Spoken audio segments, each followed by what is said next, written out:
بسم اللہ الرحمن الرحیم ایاک نعبد و ایاک نستعین۔ میرے پاکستانیوں، سب سے پہلے تو جو سویڈن کے اندر قرآن کی بے حرمتی کی گئی آزادی رائے کے نام کے اوپر میں چاہتا ہوں کہ ایک زندہ قوم جو کہ اپنے دین سے پیار کرتی ہے اور جو اللہ کی کتاب وہ ہمارے دلوں میں اس کی عزت ہے، اور اللہ کے جو ہمارے پیغمبر ہیں نبی صلی اللہ علیہ وسلم ان کی عزت ہے، تو جب اس طرح کی چیز ہوتی ہے تو ہم ایک زندہ قوم کی طرح ایک پرامن طریقے سے ضرور بتائیں، پیغام پہنچائیں کہ ہمیں اس کی تکلیف ہوئی ہے۔ تو میں آپ سب کو کہتا ہوں، میں صرف تحریک انصاف کے لوگوں کو نہیں، قوم کو کہتا ہوں کہ جمعے کے بعد آپ نے سب نے جمعے کی نماز کے بعد نکل کے مظاہرہ کرنا ہے پرامن طریقے سے۔ ہمیشہ پرامن رہو، کیونکہ ہمارا ملک ہے، ہم کوئی نقصان نہیں پہنچانا چاہتے، لیکن ایک پرامن طریقے سے احتجاج ہو تاکہ پیغام جائے کہ پاکستان وہ قوم ہے جو اسلام کے نام پہ بنی تھی، اور ہمیں تکلیف ہوئی ہے کہ یہ وہاں کی پولیس نے اجازت دی کہ جناب آپ قرآن شریف کو جلا دیں، اور آزادی رائے کے مطابق آپ کو پتہ ہونا چاہیے کہ پاکستان کی وجہ سے آج 15 مارچ دنیا کے اندر اینٹی اسلاموفوبک دن بنایا جاتا ہے، یعنی جو اسلام کے خلاف جو حرکتیں ہوتی ہیں، مثلا نبی صلی اللہ علیہ وسلم کی شان میں گستاخی ہوتی ہے، اور یہ جان کے جس طرح یہ قرآن شریف کو جلایا گیا، اس کو یہ اسلاموفوبیا کے اندر آتا ہے۔ تو ہماری وجہ سے یونائٹڈ نیشنز میں 15 مارچ کو اینٹی اسلاموفوبیا دن بنایا جاتا ہے۔ تو اس لیے ہم سب کو جمعے کے بعد نکلنا چاہیے اور پرامن طریقے سے احتجاج کرنا چاہیے۔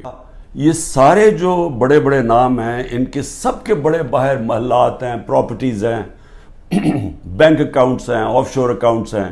پیناما میں کیا ہوا تھا؟ پیناما میں ایک دنیا کے اندر ایک انکشاف ہوا کہ جنہوں نے بڑے بڑے لیڈرز نے، وزیروں نے اپنے پیسے چھپائے ہوئے تھے باہر کے ملکوں میں کمپنیز کے پیچھے، یعنی کمپنیز کے پیچھے انہوں نے اپنی دولت چھپائی ہوئی تھی، پراپرٹیز لی ہوئی تھی۔ اس میں نواز شریف کی پراپرٹی پکڑی گئی، مریم نواز اس کی مالکہ نکلی، اور وہ لندن کے سب سے مہنگے علاقے میں اربوں روپے کی انہوں نے پراپرٹیز لی ہوئی تھی، جس کو مے فیئر اپارٹمنٹس کہتے ہیں۔ تو وہ انکشاف ہوا تھا، تو پیسہ یہاں سے چوری ہو کے گیا تھا، کیونکہ ابھی تک ایک رسید نہیں بتا سکے کہ پیسہ باہر نکلا کیسے ہے، کدھر سے آمدنی آئی۔ بیٹے کی آمدنی، بیٹے کا جو گھر ہے حسن شریف کا، جو اس نے بیچا ملک ریاض کو، اس کی قیمت تقریباً 18 ارب ہے آج کل کے جو پاؤنڈ، اور 45 ملین پاؤنڈز، جو تقریباً 17-18 ارب روپیہ بنتا ہے۔ تو وہ کدھر سے پیسہ آیا، تو یہ کوئی نہیں بتا سکتا۔ بیٹے یہاں سے باہر بھاگ گئے کیونکہ وہ بتا نہیں سکتے تھے۔ اسی طرح جو سرے محل آصف زرداری نے خریدا، وہ بھی یہاں سے پیسہ باہر گیا، حدیبہ پیپر مل، وہ بھی پیسہ باہر۔ تو یہ سب اکٹھے ہو گئے، اور سارے اکٹھے ہو کے بندر بانٹ پاکستان کیا کہ اچھا سندھ اس کو دے دیں گے، کراچی فلانے کو دے دیں گے، سینٹرل پنجاب کوئی اور آ جائے گا، پھر نئی پارٹی جو بنی ہے اس کو بھی کوئی سیٹیں مل جائیں گی، فضل الرحمان کو ادھر پختونخوا میں دے دیں گے، اور یہ بس یہ کھچڑی پک جائے گی۔ تو یہ ساری بندر بانٹ دبئی کے اندر ہو رہی تھی کہ جس طرح کہ کوئی سودا نہیں ہو رہا ہوتا کسی کے اوپر، یہ سودا ہو رہا تھا پاکستان کا، اور کس طرح جو سب سے بڑی پارٹی ہے خوف زدہ ہے کہ اس کو کیسے باہر رکھنا ہے، جس میں عمران خان کی ان کو گنہونے خواب آتے ہیں کہ یہ پتہ نہیں کہ واپس نہ آ جائے، تو اس کو کیسے جیل میں ڈالے۔ اس کیس کا پتہ ہی نہیں ہے، یہ کوئی کسی وکیل نے میرے اوپر کیس کیا ہوتا ہے کوئی غداری کا، وہ یعنی اس کا کوئی مجھے نوٹس ہی نہیں آیا، مجھے پتہ ہی نہیں اس کیس کا۔ پتہ تب چلتا ہے جب ایک دم پتہ یہ جی کہ کیونکہ اتنے زیادہ کیسز تھے، تو یہ کیس تو کسی کو اہمیت ہی نہیں، کسی نے مجھے کہا کوئٹہ میں کیس ہے، مجھے پتہ ہی نہیں تھا۔ تو اس وکیل کا قتل ہوتا 10:30 بجے، 11:30 بجے پولیس میں رپورٹ ہوتا ہے، 2:22 میں شہباز شریف کا جو مشیر ہوتا ہے وہ سٹیٹمنٹ دیتا ہے کہ عمران خان نے اس وکیل کو قتل کیا. اب یہ سمجھیں کہ صرف قتل میں 10:30 سے اور 2 بجے کے اندر وہ فیصلہ کر لیتے ہیں کہ عمران خان نے قتل کیا. اس کے بعد کیا ہوتا ہے؟ اس کے بیٹے کو اٹھا کے لے جاتی ہے پولیس. اس بیٹے کو 12 گھنٹے سے زیادہ پولیس اپنے پاس رکھتی ہے. وہ اگلے دن جا کے اگلے دن کی دوپہر کو وہ کہتا ہے کہ جی عمران خان اس قتل میں ملوث تھا. لیکن پھر کیا ہوتا ہے؟ اس کی جو بیوی ہوتی ہے، وہ جو دوسری بیوی ہوتی ہے، وہ کہتی ہے کہ فیملی کے لوگوں نے قتل کیا اس کو. وہ ویڈیو اپنی جاری کرتی ہے کہ فیملی کے لوگوں نے قتل کیا. اور پھر دیکھیں، سارے کوئٹوں کو پتہ ہے کہ ان کی وہ وکیل کی دشمنیاں تھیں، سب کو پتہ ہے ان کی آپس میں دشمنیاں تھیں. اسی وکیل نے جا کے ہائی کورٹ کو کہا کہ مجھے سبی میں نہ کیسز مجھے دو، کیونکہ میری وہاں جان کو خطرہ ہے، میری دشمنی ہے. اور پھر یہ دیکھیں، یہ ذرا آپ غور سے یہ دیکھ لیں، یہ اس کو بڑے قریب سے دیکھ لیں، اور اس کے اندر یہ مظاہرے کیا کر رہے ہیں. ان کا قتل ہوتا ہے اور یہ قتل میں کہتے ہیں کہ یہ قتل اس وکیل نے اس کے وکیل کی طرف سے یا انہوں نے کیا. اس کا نام لکھا ہوا ہے کہ وہ اس قتل میں ملوث تھا. لطیف کھوسا کے گھر باہر گولیاں چلتی ہیں. زبیر نیازی جو کہ ہمارا لاہور کا سیکرٹری جنرل ہے، اس کے نام پہ وہ آ جاتے جی اس نے گولیاں چلائی ہیں. اور وہ گولیاں کسی آدمی کو کھڑا کرتے ہیں جو کہتا ہے جی مجھے زبیر نیازی نے کوئی پیسے دینے تھے گولیاں چلانے کے لیے. اب لطیف کھوسا ہمارے ساتھ ملٹری کورٹس کے خلاف کیسز کر رہے ہیں، تو وہ کیوں گولیاں چلائے گا اس کے گھر، جو کہ وہی کیس کر رہے ہیں جو ہم کر رہے ہیں سپریم کورٹ میں. اور پھر ذل شاہ کا جب قتل ہوتا ہے، ذل شاہ کا جب قتل ہوتا ہے، سب سے پہلے 302 میرے اوپر قتل کا چارج لگا دیتے ہیں. 3 دن تک وہ میرے اوپر 302 لگاتے ہیں قتل کا چارج. پھر کیا ہوتا ہے؟ اس کا پوسٹ مارٹم ہو جاتا ہے. پوسٹ مارٹم میں پتہ چلتا ہے 26 جگہ اس کے اوپر تشدد ہوا ہوتا ہے. تو اب ظاہر ہے وہ یہ تو نہیں کہہ سکتے تھے کہ عمران خان نے اس کو تشدد کروا کے اپنے کارکن کو مار دیا. تو انہوں نے پھر ایکسیڈنٹ اس کا ڈال دیا. ایکسیڈنٹ میں بھی کہا کہ عمران خان اس کے اندر کوئی اس نے انفارمیشن چھپائی ہے، میرا پھر نام ڈال دیا. میں صرف یہ کہہ رہا ہوں کہ پہلے تو یہ سمجھ جائیں کہ یہ ہے آج کا پاکستان، کہ یہاں کوئی ان کو شرم نہیں آتی اس طرح جھوٹ بولتے ہوئے، اس طرح کے کیسز بناتے ہوئے. ان کو کوئی شرم نہیں ہے کہ ساری قوم کو پتہ ہے کہ جھوٹ بول رہے ہیں. یعنی کون نہیں جانتا کہ یہ جو انہوں نے کیا ہے، سارا کوئٹہ کو پتہ ہے کہ یہ اس کے اندر عمران خان کا کوئی تعلق نہیں تھا.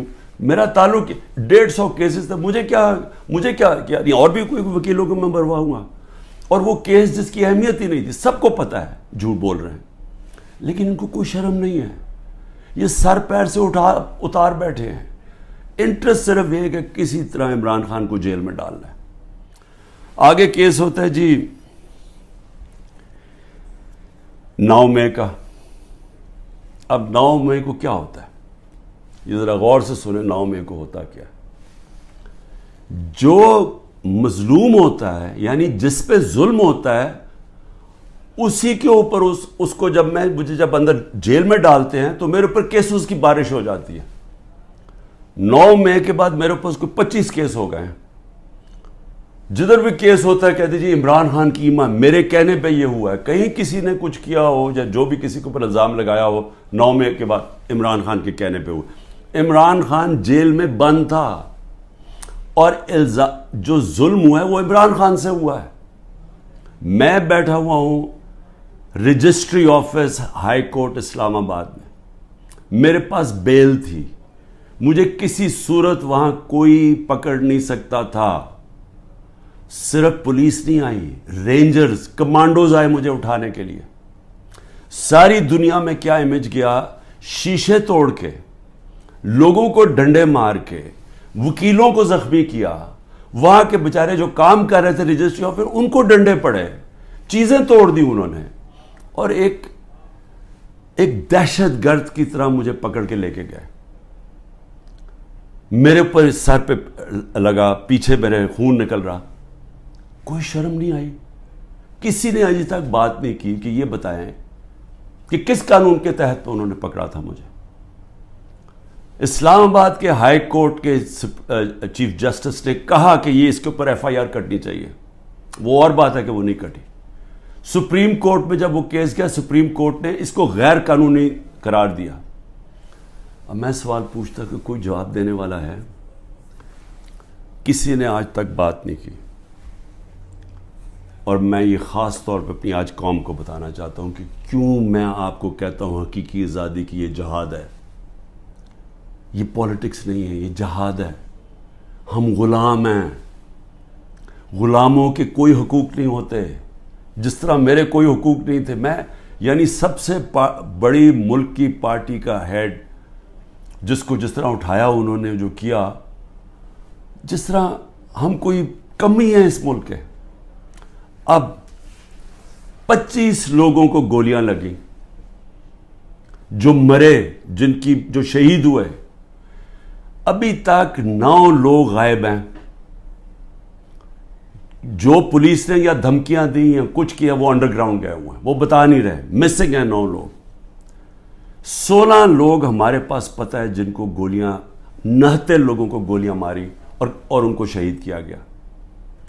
فرانس کے اندر ایک لڑکے کو پولیس نے 16 سال کے لڑکے کو گولی ماری. ایک لڑکے کو. ابھی تک فرانس جل رہا ہے. 1000 سے زیادہ بلڈنگز جل گئی ہیں, گاڑیاں جل گئی ہیں. مشکل نیشنل کرائسس آ گیا ہے. آزاد لوگ ہیں. آزاد لوگوں کے حقوق ہوتے ہیں. لوگ نکلیں اپنی آزادی کے لیے کہ کیسے جرأت پڑی پولیس کو گولی مارنے کی. یہاں 16 لوگوں کا آج تک ٹی وی پہ نام ہی نہیں لیا جا رہا. سب نہتے تھے. ابھی مجھے ملنے آئے ان کے 2 بچے, ایک چھوٹے بچے جس کے باپ کو گولی مار دی. وہ دبئی سے کام کر رہے, وہ ایسی مظاہرے کے اندر کھڑا ہوا تھا, گولی چلا دی وہاں.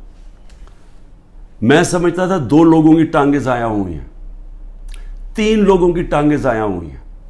ایک پیرالائز ہوا ہے جس کی کمر میں گولی لگی ہے. کوئی انکوائری ہوئی ہے؟ کیا یہ انسان تھے نا, یہ پاکستانی ہے؟ کسی نے پوچھا کہ ان کے گھر میں کیا گزر رہی ہے؟ یہ عام لوگ تھے, ان کے بیوی بچے تھے, ماں باپ تھے. بلڈنگز بھی جب جلیں تو کیا اس کے اوپر انڈیپینڈنٹ انویسٹیگیشن نہیں ہونی چاہیے تھی؟ ہمارے پاس ثبوت ہے. میں اس لیے کہتا ہوں اوپن عدالت کے اندر ٹیلی وائز مجھے سامنے لایا جائے. میرے پاس اب ثبوت آ گئے ہیں. میں یہ ثابت کروں گا کہ یہ سارا پری پلان تھا.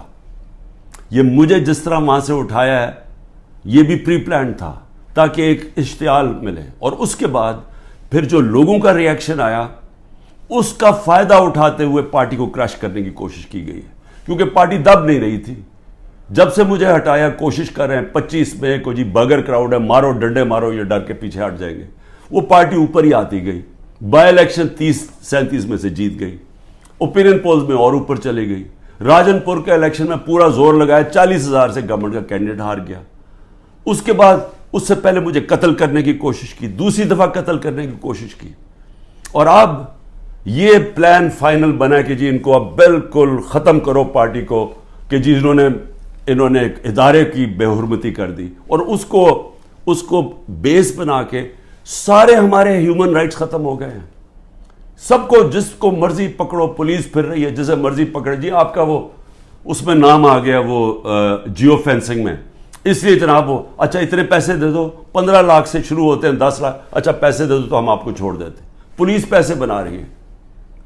ہر جگہ لوگوں کو پکڑ رہے ہیں. اب جدھر نام لوگوں کے گھروں میں گھس رہے ہیں, گھر توڑ رہے ہیں, گھر لوٹ رہے ہیں, بچے پکڑ کے لے گئے ہیں. عورتوں کو نہیں بخشا. کبھی میں نے یہ دن نہیں دیکھنے تھے کہ عورتوں کو نہیں بخشا. اس ملک کے اندر کبھی یہ نہیں دیکھا تھا کہ اتنا نیچے گورنمنٹ گرے گی. اس کے بعد آ جائے جی اور کون سے کیسز ہیں. بیوی بشرا بیگم کے اوپر کیس ڈال دیے. کیا ہے جی کہ وہ اس کے گاؤں میں, وہ جو کبھی گاؤں میں گئی بھی نہیں ہے, اس کے گاؤں میں جی 20 سال کے بعد ایک جگہ سڑک بن گئی. اینٹی کرپشن کا کیس اس پہ کر دیا. میری چھوٹی بہن عظما, اس کے اوپر اینٹی کرپشن مجھے بیچ میں ڈال دیا کہ جی میں جب پرائم منسٹر تھا میں نے اس کو بڑی سستی کوئی زمین دلوا دی ہے یا لوگوں سے قبضہ کر کے. اور یہ اتنے ڈفرز ہیں کہ کہا کہ جی 6 ارب کی زمین اس کو دلوا دی ہے. ان کو اتنا نہیں پتا کہ وہ چیک سے اس نے پیسے دیے. پہلے تو وہ چیکس کے پیسے ذرا یہ چیک نمبر دیکھ لیں کہ اس نے پہلا چیک کس دن دیا؟ 25 اپریل. 25 اپریل 2022 کو عمران خان پرائم منسٹر نہیں تھا. عمران خان 9 اپریل کو پرائم منسٹر نہیں ختم ہو گیا تھا. تو 25 اپریل کو ایک چیک ہے, وہ اب چیک کی کاپی ہے, اور دوسرا چیک دیا ہے 2 جون کو. اور کتنے کے چیک ہیں؟ 6 کروڑ روپے کے. تو اس نے چیک کے سے پیمنٹ کی ہے. میرے اوپر کرپشن کیس ڈال دیا ہے کہ میں نے جی وہ اس کو پرائم منسٹر ہوتے ہوئے زور لگا کے اس کو فیور کیا. پھر آ جائے جی اگلا کیس, تاکہ آپ کو ساروں کو پتہ چل جائے ہو کیا رہا ہے. اب 2 اور کیسز ہیں جن کے اندر یہ پوری کوشش کریں گے مجھے اندر ڈالنے کی. وہ نیب کے کیسز ہیں. ایک ہے القادر کا جس میں انہوں نے مجھے پکڑا تھا, اور دوسرا ہے توشہ خانہ. اب یہ القادر کا کیس کیا ہے ذرا یہ غور سے سمجھ لیں پھر سے, کیونکہ میں چاہتا ہوں کہ ساری قوم کو سمجھ آ جائے. وہ کیس یہ ہے کہ ایک کیبنٹ فیصلہ کرتی ہے, کیبنٹ کے سامنے ایک فیصلہ آتا ہے کہ اگر ایک ملک ریاض فیملی اور ایک انگلینڈ کے national NCA national crime agency, ان کے بیچ میں ایک فیصلہ ہوتا ہے. وہ کہتے ہیں پرائیویٹ, ان کے بیچ میں فیصلہ ہوتا ہے. وہ یہ کہتے ہیں کہ اگر آپ ہماری کیبنٹ کے سامنے آتا ہے کہ اگر آپ اس کو فیصلے کو کانفیڈینشیل رکھیں گے, صرف کیبنٹ سے, عدالت سے نہیں, اگر کیبنٹ میں کانفیڈینشیل رکھیں گے تو 190 ملین پاؤنڈ پاکستان میں آ جائے گا سپریم کورٹ کے اکاؤنٹ میں. اور لیکن اگر آپ اس کو کانفیڈینشیل نہیں رکھیں گے تو آپ کو انگلینڈ کے اندر کیس کرنا پڑے گا, سول کیس, جو 5-6 سال چل سکتا ہے. اور آپ کو ثابت کرنا پڑے گا, آپ کے اوپر ہوگا کہ آپ نے ثابت کرنا ہے کہ وہ پیسہ منی لانڈرنگ کا ہے.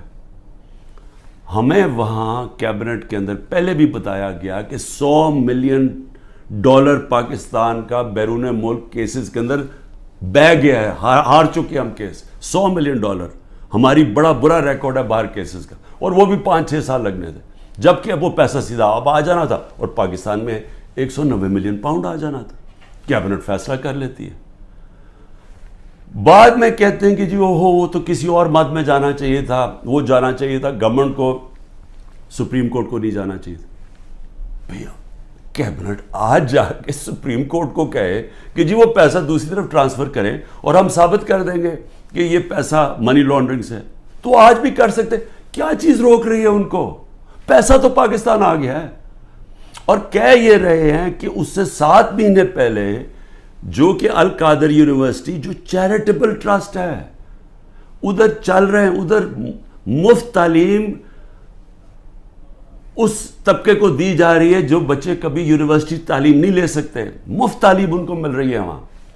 یہ کہہ رہے ہیں کہ میں نے القادر کی وجہ سے کوئی فیور کروا دیا. یہاں ساری کیبنٹ کا فیصلہ, وہ سب نے یونینمس فیصلہ, وہاں لا منسٹر بیٹھے ہیں, وہاں کیبنٹ سیکرٹری بیٹھا ہے, وہاں ادھر فائنانس منسٹر بیٹھے ہیں, وہ سب نے فیصلہ کیا. لیکن عمران خان نے اس لیے کیا کیونکہ اس کو القادر میں عمران خان کو کیا فائدہ ہے؟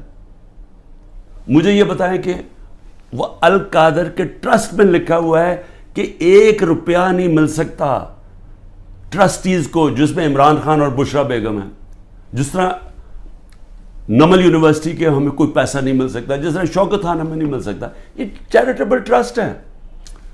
کہہ رہے ہیں کہ میں نے اس کی وجہ سے اس کو فیور کر دیا. بھئی آپ اگر فیور کر دیا, آپ آج جا کے سپریم کورٹ میں ریٹ کر دیں کہ یہ پیسہ ادھر ٹرانسفر کر دیں. پیسہ تو پاکستان آ گیا. ایک یہ القادر ہے, دوسرا ہے جناب توشہ خانہ. توشہ خانہ کیا ہے؟ ذرا غور سے سن لیں. 70 سال سے قانون یہ ہے کہ جب گفٹس ملتی ہیں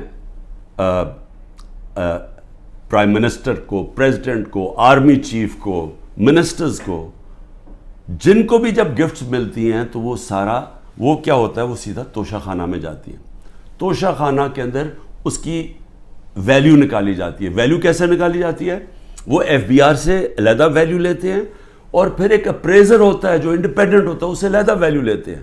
وہ جو ویلیو زیادہ ہوتی ہے وہ آ کے بتاتے ہیں کہ جی آپ نے بتائیں یہ اس کی ویلیو ہے, ان کے زمانے میں 20% دے کے آپ خرید سکتے ہیں اگر آپ رکھنا چاہیں. ہم نے اس کو 20 سے 50% کر دیا کہ آپ 50% دیں, وہ گورنمنٹ کو چلی جاتی ہے اگر آپ رکھنا چاہیں. یہ ہے قانون. میں نے اسی قانون کے مطابق کئی گفٹس لی, کئی میں نے نہیں لی. مجھے یہ بتائیں کہ اس میں میں نے غلط کام کیا کیا ہے؟ سارا ریکارڈ وہاں پڑا ہوا ہے. جو میں نے گفٹس لی, جو بھی میں نے فیصلہ کیا میں نے بیچ دی ہیں, اس کے اوپر کیپٹل گینز ٹیکس وہ سارا ایف بی آر میں نے ڈکلیئر کیا ہوا ہے. سارا کچھ میرا ڈکلیئرڈ ہے. اس میں نے غلط کام کیا کیا؟ یہ کہہ رہے ہیں کہ جناب وہ اس کی غلط ویلیو دکھا دی. بھئی غلط ویلیو دکھا دی تو ان سے پوچھے جو ویلیو نکال رہے ہیں. میرا تو کام نہیں ہے ویلیو کی, میں تو نہیں جا کے بیچ رہا, میں تو نہیں اسیس کر رہا. مجھے تو جو ہے ایم ایس جو ہوتا ہے ملٹری سیکٹری آپ کا, وہ آپ کو آگے بتاتا ہے کہ جی یہ اپریز ہو کہ یہ آئے ہے اس کے ویلیو, آپ فیصلہ کر لیں آپ نے لینی ہے نہیں لینی. یہ ہوتا ہے اور یہ پہلے سے چلتا آ رہا ہے. بھئی کون کس نے اس کا ویلیو رکھنا ہے وہ جا کے ان لوگوں سے پوچھیں, وہ میرا اس پہ کیا تعلق ہے. یہ ہے توشہ خانہ کا کیس جس پہ کوشش کر رہے ہیں کہ اندر. اچھا, اور کیس کے اندر یہ بھی ذرا سن لیں. ایک توشہ خانہ کا کیس ہے, اس کے اوپر نیب بھی بلا رہی ہے, اس کے اوپر الیکشن کمیشن بھی اس کو اٹھایا ہوا ہے, اور ایف آئی آر بھی کاٹی ہوئی ہے اس کے اوپر. یہ کبھی ہو ہی نہیں سکتا کہ ایک ایشو کے اوپر 3 مختلف جگہ کیسز چل رہے ہوں. مقصد انصاف کا نہیں ہے, مقصد ظلم کرنے کا ہے. اور میں قوم کو اب کہتا ہوں, اب یہ بھیڑ بکریوں بن کے رہنے کا وقت چلا گیا ہے. میں آپ کو کہہ رہا ہوں, میں تیار ہوں. میں کل جا رہا ہوں, پتہ نہیں کتنے میرے 19 بیلیں لگی ہوئی ہیں, کسی میں اندر ڈال سکتے ہیں. میں تیار ہوں سب کے لیے, میں ہر چیز کے لیے تیار ہوں. لیکن میں یہ ظلم کا نظام برداشت کرنے کے لیے تیار نہیں ہوں. میں یہ بھیڑ بکریوں بن کے اپنی زندگی گزارنے کے لیے تیار نہیں ہوں. میں یہ سمجھتا ہوں کہ یہ قوم کے لیے وقت آ گیا ہے. آپ سب فیصلہ کر لیں کہ کس طرح کا پاکستان آپ چاہتے ہیں. کیا وہ پاکستان چاہتے ہیں جو پروفیشنل جو باہر جا سکتے ہیں وہ باہر چلے جائیں, جو آپ کا سب سے بڑے ذہن ہے وہ باہر چھوڑ کے چلے جائیں, وہ بیچارے غریب آدمی کشتیوں میں ڈوبتے رہیں جا کے اللیگلی غیر قانونی طور پہ نکلنے کے لیے, اور باقی قوم بھیڑ بکروں کی طرح رہ جائے. اس ملک کا کوئی مستقبل نہیں ہے. وہ مجھے افسوس سے کہنا پڑتا ہے کہ وہ ساتھ ہمارا ملک جس تیزی سے آگے جا رہا ہے, اور جس تیزی سے اس میں اور ہمارے میں فاصلے بڑھتے جا رہے ہیں, یعنی ہر طرح وہ آگے نکل گئے ہیں. ہمیں سوچنا چاہیے کہ اگر ہم اسی طرح چلتے رہے, اور یہ چوروں کے نیچے اگر یہ بندر بانٹ کر رہے ہیں کہ جی ملک ہم بھیڑ بکری ہیں, جی آپ ادھر وہ لے لو, وہ سندھ لے لے, وہ کراچی لے لے, وہ یہ لے لے, وہ پختونخوا لے لے آپس میں, اور ہم جس طرح کے بھیڑوں کی طرح کبھی ادھر کوئی مستقبل نہیں ہے اس کا. اور اس لیے میں اپنی آپ سب لوگوں کو کہہ رہا ہوں, تیاری کریں آپ. پرامن احتجاج ہمارا حق ہے. پہلے تو جمعے کو نکلے نا, جو انہوں نے کیا ہے, جو پتہ چلے کہ یہ زدہ قوم ہے, کم از کم ہماری آواز نکلنی چاہیے. اور پرامن, میں ہمیشہ کہتا ہوں پرامن رہے. میں نے کبھی اپنے 27 سال میں کبھی انتشار کی بات نہیں, کیونکہ یہ میرا ملک ہے. توڑ پھوڑ کریں گے میرے ملک کو نقصان ہوگا. میں نے ان چوروں کی طرح باہر تو نہیں ہے میری کوئی پراپرٹیز, میں نے تو نہیں باہر بھاگنا. انہوں نے تو ابھی میں آپ کو کہہ رہا ہوں کہ جب انہوں نے الیکشن اناؤنس ہی ہوا, انہوں میں سے لوگوں نے باہر بھاگنا شروع کر دینا, کیونکہ ان کو پتہ ہے کہ ان کا جو انہوں نے کیا اس ملک کے ساتھ, ان کو پتہ ہے کہ قوم نے ان کو بخشنا نہیں ہے, انہوں نے بھاگنا ہے باہر. اس لیے اپنی قوم کو میں کہہ رہا ہوں کہ آپ کے پاس اب 2 راستے ہیں, غلامی کے اور حقیقی آزادی کے. لا الہ الا اللہ, کوئی نہیں ہے خدا اللہ کے سوا. ہم کسی ظالم کے سامنے اور یہ ظلم کا نظام اور یہ خوف کے سامنے ہم جھکنے والے نہیں ہیں. ہم نبی صلی اللہ علیہ وسلم, محمد مصطفیٰ, دنیا کے سب سے عظیم لیڈر, ہم ان کی امت ہیں. اور وقت آ گیا ہے کہ ہم اب اپنا سٹینڈ لیں اور پرامن طریقے سے تیاری کریں نکلنے کے لیے سڑکوں پہ. پاکستان زندہ باد.